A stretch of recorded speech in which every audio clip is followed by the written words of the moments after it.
Right, lads, we've got about 10 minutes left. God. We've only got 2 questions. It's all right. So I'm going to go to Ryan Reynolds one first. If you could only smell one smell for the rest of your life, what would it be, Dave? Petrol. Petrol that's like coming out the pump or out the car, because it's different. I'm quite the connoisseur.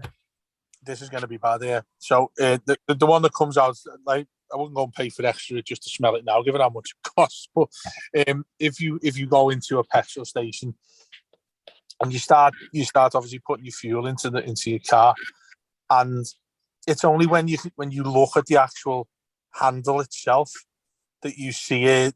Obviously the fumes of it coming off make that, really hot days sometimes, like when watery. And it does that. You can see that there's something in the air and it's shaking in the air because it's that hot. But you go, what's that? Heat haze, isn't it? It's called. Oh, I don't know, mate. I'm glad you learn something new every day, don't you? So, I when you do that, I always look at it and then I think, yeah, I bet you that smell is really nice now, and this sounds fucking weird, doesn't it? But I've gone up to it when I'd seen it that, because if you do it straight away, like say if you're putting, I don't know, before it went a bit silly, which has been a bit silly for a while, fuel, hasn't it, for a long, long time, not just these times. When you go back and remember, say it was £1 a litre, which was on COVID times, I suppose. That's when it went down to about £1, wasn't it, at best? Yeah. You have to be putting it in for a considerable few seconds before you can actually get the smell. But then, like, I put my head close. This sounds terrible. I put my head close so I could smell it. But I remember doing it a couple of times. Not recently, because I learnt my lesson. But it sends you on a mad one. Do you know what I mean? Like when you breathe it in, I started going all dizzy and all that. And maybe that's the reason I ended up in hospital and all that last year, because I was sniffing petrol. But that smell of petrol, there's that, and there's marzipan. They're the only 2 things I would have up there. You may be too young to remember this, but the smell of 4-star coming out the back of a car was next level. Leaded petrol all over unleaded. 4-star was like your top-notch leaded petrol. That had so much lead in it, it was basically like liquid pencil, and it smelled amazing. Apparently, I've heard that leaded paint tastes really good, and that's why they took the lead out, because kids would just like drink this stuff and die. But that was a little bit before my time. I'm going to ask Mo if you can get me any of this. If anyone can, Mosey can. Matt? But before Matt answers, and I think obviously Matt's his best mate. I'd like to consider that I'm one of his friends as well, but Matt's his actual best mate. Please, I just want to send a disclaimer out to everybody that Mark Mosey is not actually somebody who does drugs for people. He technically is, yeah. No, I don't mean illegally. Maybe it is illegally as well. Actually, some of the stories he told us, but anyway, I'm just thinking. He's a state-sponsored drug dealer. That's what he is, Matt. I'll go gingerbread. Decent. Oh, what? Yeah. I'd go the sea. Love the smell of gingerbread. The sea's a good shout. Yeah. I also like the smell of a candle when it's just been burnt out, but it only lasts for like a couple of seconds, doesn't it? You've got to get in there. You gotta get, you see it going, you gotta get in there. Head nose in the Yankee candle jar. That's not just the equivalent of a match. Yeah, but it's a bit more dangerous just lighting matches all day, isn't it? Especially if you get around to your hands and there's just jerry cans full of petrol everywhere. It's a bit of a mad one if you're coming around sniffing matches or candles while I'm snorting fuel. Extremely combustible combination there, yeah. Youngie replied to this one and said Pineapple Express. No idea what he means, so we'll move on. It's an IPA. It's like an IPA, isn't it? Oh no, it's not. It's a film. I'll let you Google it. Okay. I don't want to cast aspersions on Youngie because this is something that Mosey I don't think can deal. I'm going to Google this now. It smells quite pungent. Oh, do you know the other one as well? Cocktail cherries. Okay. Special smells and tastes. We'll move on to David Mason's question because there's 3 in 1 and it's an absolute belter. David Mason asked the most obscure football stadium you visited. Oh my fucking god! Okay, right. I'll start this again. It's been a long week. David Mason said, asked, Christ, the most obscure football stadium you visited for a game. What was the game, Matt? Randomly, I went to. It was after we got beat 2-0 at home by Sunderland, and Danny Graham scored for the first time ever as a Sunderland player against us. Obviously, it was like in May, so he played all season without scoring. And after that, I went to watch Chorley against somebody in like some playoff game at their ground, and we got there and we missed the kickoff and we were too late and got locked out. So I didn't actually go into the ground to watch it, but I was at the stadium to watch the football. But hang on.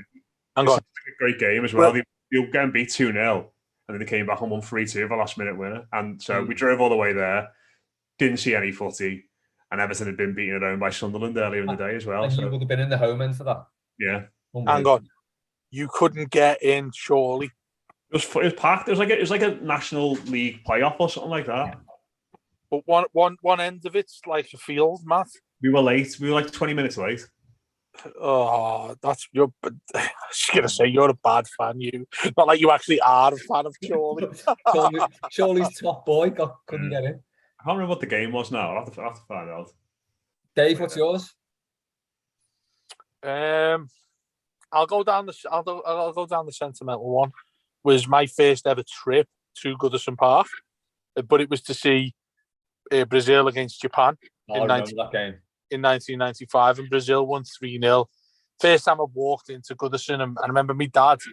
This is going to sound. I sell myself off in this show, don't I? Every time I'm on it, but my mum was that scared of me going to a match. When was 1995? Would have been I was 7 years old, and it was it the Umbro tournament or something like that? It was. Yeah, it was. Yeah. It was 90, and England and France, I think, were in it, but they was it England and France? England anyway were in it, and they played at Anfield. We got Brazil against Japan, and I remember leaving because it was a night game. My mum got all of these tags and pieces of paper, and like wrote my name and her phone number in them. So I had to put about loads of them, like stickers. They were actual stickers on my t-shirts and on me. In me tracky bottoms and all that, mate, and some tucked into me socks, so I didn't get them. Honestly, I was going there like I was wearing pieces like blocks of paper, just with my name, age, address, and phone number on them. And just in case you get found, sort of, I don't know. Just in case, 20,000 that were there. You get found in Birkenhead wearing just a sock, something like that. yeah. I mean, mum was like the thing is, though, I actually felt sorry for my dad because it was insulting to him to actually lose me. You know what I mean? That he was capable of taking his 8-year-old lad to go to. And then I remember me dad telling me, "Oh, bless the pair of them. Actually, this is so naive, and it's so actually really nice thinking back about it." The pair of them had a chat with me saying, "Are you sure you want to go? Because it's really, really loud." And he just kept on saying to me, "You know, it might hurt your ears and stuff like this. It's so loud and all that."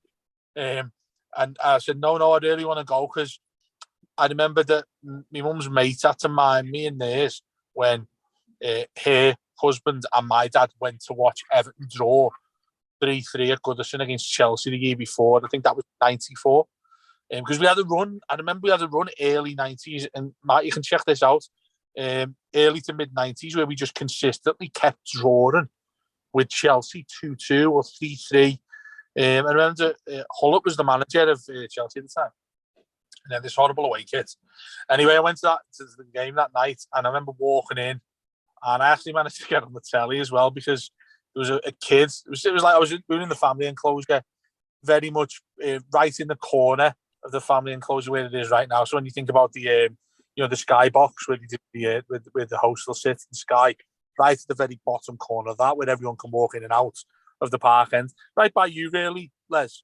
That side of the park end in the corner, and I remember sitting next to this kid, and he was there for the first time, but he had yellow and green balloons because he wanted to support Brazil, and it got on the telly.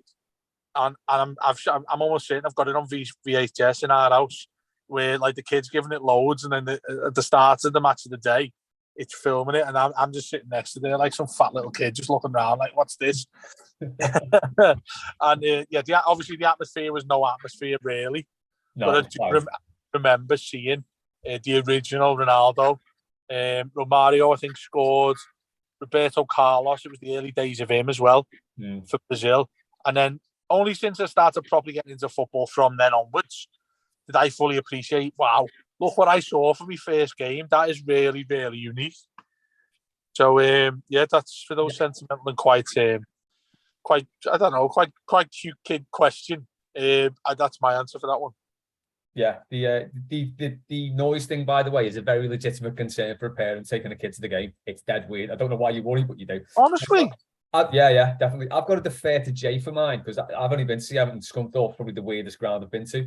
But Jay went to watch Barrow play with a load of his mates to watch Tranmere play when Everton beat Brentford in the cup this season. Very random, but fine. Where have you randomly bumped into an Everton player, and who was it? Dave? An Everton player. So mine are John Collins in Safeway in West Kirby. He was dressed like the milk tray man. And I also booked into Kevin Ratcliffe at a cash point in Chester. I've got two here. One was Joe Parkinson, but this is a bit of a cop out because it was in the Everton shop. You opened it over from the park when it was. I think it was the season after we won the World Cup, and my mum somehow managed to get Everton associated with Thomas Gray Jr., which is what I went to, and he gave us loads of different things, like we could go and visit the club and do a tour of the stadium and that. Anyway, after it, we were walking around the megastore and Joe Parkinson was in there, so we could all get our photos and all that with them.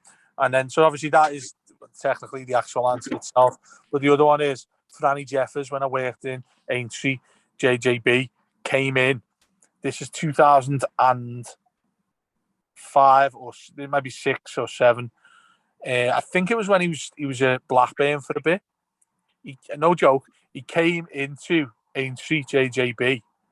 And I was in the back. I normally worked in the shoe zone part, trainers and all that.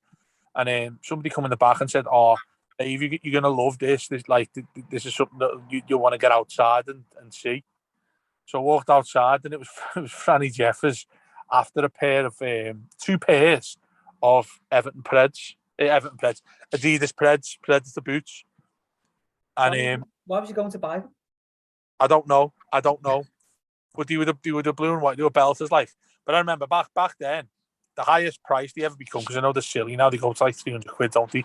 But it was 129.99 for a pair of either them or, and as it came out at that stage, Vapor Nike boots that Henri wore. Both of them were 129.99. I always remember that. And he started trying to ask me and the staff in there, if I remember this rightly, he started trying to ask if he could get discounts. And I remember saying, "You're a professional footballer that's played in the Premier League. Why do you need discounts?" And I went, he just went, "Oh, aren't you going to sort me out?" No. I was like, well, no, mate, I can't do that. I can't, because everyone knew who he was. Do you know what I mean? Such a cop out, you. Fancy not giving Franny Jeffers a discount. Fox in the box, mate. Come on. No, but he went. He was down in everyone's book by then, wasn't he? After post Arsenal. And it was post when he came back for that dodgy. Oh, so this was Franny Jeffers 2. Should have charged him more. This might have been Franny Jeffers alumni, I think, to be honest, because this was. Do you remember he went to? He come back, didn't he? Moyes got him back on loan. Yeah, played about 5 or 6, and he only scored 1 goal, and I was there to do it. It was against Fulham at home in an FA Cup game that went to a replay, which we got knocked out 2-1. And Kevin Kilban scored a whopper down when they were at Loftus Stadium. So anyway, he came in and I was like, I can't save you, mate. And I don't know, I remember for weeks, I said to my dad, I said to my mum, I said to my mates, have I actually done the right thing there? Should I have done that? Because he might be my mate by now and all this. So, I think that probably takes the biscuit more than the other shout. Yeah. I also bumped into Joe Parkinson in the gym on the Strand, weirdly. Matt? I've never bumped into hang on. Jim on the Strand. Please tell me you're talking north of Bootle or Liverpool. No, the Strand in town. I was going to say, you probably never even been to Bootle, have you, Les? I've been to Bootle once for a wedding. It was quite the thing. Matt? No, I've never bumped into an Everton player just randomly. I've seen them in town. When I lived in town, I've seen Calvert-Lewin and Idrissa Gueye walking around. Idrissa Gueye was so small. Yeah. My height. Yeah. but smaller than you, him. What was that? Idrissa Gueye's got to be smaller than Les. He was honestly, I couldn't believe how small he was when he walked past us. But no, living where I do now, I've seen loads of them. And I've seen Lampard in his car, and Ashley Cole, and obviously Richarlison, gone but not forgotten.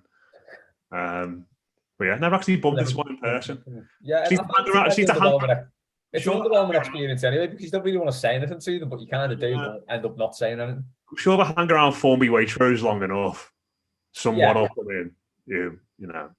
See, well, that was the thing working in West Kirby Safeway. I was more likely to bump into Liverpool players, and it did nearly run Dietmar Hamann over while I was driving a Volkswagen Beetle. I stupidly hit the brakes. Right, last one quickly. Best book you've ever read about Everton. I'll jump in with the Everton Miscellany by Mark O'Brien. Dead good, full of loads of stupid and weird facts. Dave? It's I've got allegiances to different people with these things. Obviously, we've all worked with, but don't matter about that. Just say your best one. All right, fine. Don't worry about pissing people off, Dave. James Corbett gave, but no, it would actually be Andre Kanchelskis' one when we got to actually meet him. Not only for how amazing it was to interview, but also because the book itself's really good too. Right, there's one on the list. Matt? But I feel like we've betrayed Gav Buckland, haven't we? Because he makes so many amazing Everton books. They are all boss. Yeah. That's true. And also, that James Corbett one is brilliant. It's like the one. Faith for Our Families. That is like a full, unbelievable. Review of everything. But who wrote Highs, Lows, and Bakayokos? Jim Keogh. Yeah, that one's good as well. Yeah, he's class him. He's such a good writer, by the way. Yeah. We also had a question about Kanchelskis, didn't we, as well? Here we go. I've had it very quickly. Someone sent it to me, Les. I'll quickly read it out to finish off. Gary Lunt said, and I know what Dave's answer to this is going to be, said, who is the best ever Everton player, not necessarily during their time with us, between Rooney, Eto'o, James, Lukaku, Kanchelskis?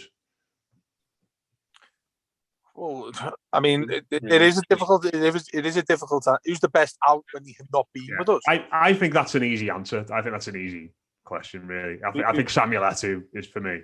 It's Rooney for me. Yeah, that's a superb question. We probably should have spent time. Eto'o played in two of the greatest European club sides ever in different positions and scored in Champions League finals and. But then that was all sullied by wearing number 5 for Everton. It's true. Yeah. That is true. Yeah. I don't think United or England. Well, England haven't won anything, have they? But I don't think United would have won several of those titles that they did under Alex Ferguson if Rooney wasn't there. No, he's been so underappreciated there. He won loads before him, though, didn't he? How many times I've had this debate? It's almost yearly. I feel I have this debate with different people and on podcasts and whatnot. Did he ever fully achieve what he should have achieved, Rooney? And I still come to the conclusion that he didn't. Yeah, if you look at the list of what he's got, top goal scorer for the most successful club in this country and England's top goal scorer of all time. It's hard to say you've underachieved, but I thought he was that good that he could have actually done even more. Yeah, he could have been a better player. I think from a personal perspective on how good he could have been, I think he could have been better without fitting into United's machine. But in terms of what he won, can't really argue. Another book, by the way, quickly, is Real Footballers' Wives by Becky Talentire. That's dead good as well. Yeah. Matt, who did you say then? Marcus Bent? Marcus Bent. Who was it you said? Eto'o. No, you can't have it. No. It's hard to even have him on the Everton list. But it's not about how. It's not about when they played for Everton. It's as a player. I know, but I think I don't. Do Barca still earn what they did during their peak under Rijkaard? Do they earn that, which is what Eto'o spent all of his Barca career was there? No, we played under Pep for a bit as well. Under Pep for a bit. Do Barca still achieve what they did without Eto'o? No. I think they do. You don't think they do? No. How many games? Ballpark, because you don't have to go and check this, Matt. And I know obviously you love European football, but how many goals to games did he score for Barca, for instance? I think he probably scored like 2 in every 3. So yeah, I'll get his figures up here now. So when he was at Barcelona, he scored 130. I'm quite proud of myself for that shout there. 130 goals in 199 appearances. Shite. And then he went to Inter and scored 53 in 102. So what are you telling me? You don't think Barca would win without him there? Well, in his last season, Barca he scored 30 league goals, and then he had a couple of seasons before that which were a bit injury-y. And then his first 2 seasons with them, he scored 25 and 26 in the league only. Do you know what? I'd like to have seen Moyes with Eto'o. What did you say? I'd like to have seen Moyes with Eto'o.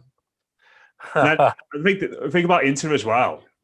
You think about his time there, scoring 53 and 102 is still a great record, but he also played out wide and did a lot of defensive work in a Jose Mourinho team as well. So to get that goal return is still pretty special. He was ridiculously good when he was at Barcelona. I think he's probably underrated just because he played in the same sort of sides as Messi later, but before that, Ronaldinho. But he was the finisher, wasn't he? He was the poacher and the hard worker and the one to stretch the game. He was an absolutely ridiculous player.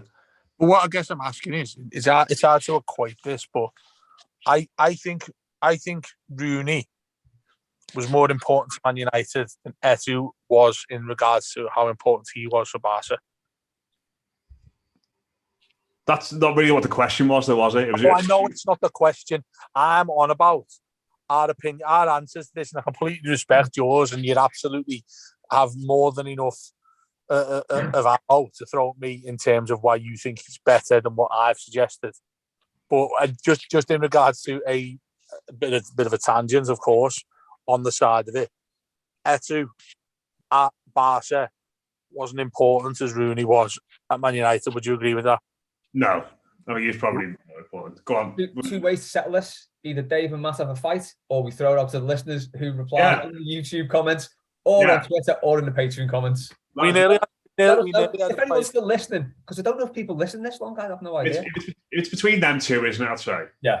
Rom's getting nowhere near that. James, not quite. As much as we all love Andre, he wasn't quite at that level. No. Oh, no. You can't say Let's stop. Let's end it now, lads. We'll be here for So we'll put that out to the public vote. Let us know in the YouTube comments or the Patreon comments or on Twitter. Because that's it for this week. That was Can I just leave a teaser though? Go on then. You referred to it there a little bit. Maybe a little bit of a teaser for a future episode of either the Blue Room or on the Blue Room Extra. Is me and Matt one day very nearly did have a fight. And it was a dark day. Do you remember that, Matt? It was all your fault. No, it wasn't mine. Well, anyway. Look, that would actually make a really good podcast, wouldn't it? I'm pretty sure we told the story before, but we'd have to get third parties in hand and everything. But we'd have to get Paddy in line with it. We'd have to get Sarah Halpern. We'd have to get a few Hearts fans involved. Can we put that out? Can we put this out on a poll on the Blue Room? Who would win in a straightening between Matt and Dave? Oh, Dave would absolutely batter me. Fucking hell. I don't know. He'd have to catch you first. This is the thing. That's the problem. I'd have to catch him, and then I think after maybe one right hand, if that doesn't connect and it doesn't put him to bed, then it could be game for me. You're talking about a fellow who nearly became an Olympic swimmer. There you go. We'll leave it there. Have we got here? I mean, and this is another thing. What if you have a fight in a swimming pool? Yeah, I think I'd win that. Who's winning that? Matt's like a shark.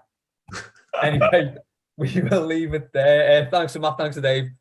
Lovely show that, lads. Nice one. Go and enjoy the rest of the weekend. Thanks to everyone who sent questions in. We'll catch you next time on Mailbag. I beat him at chess.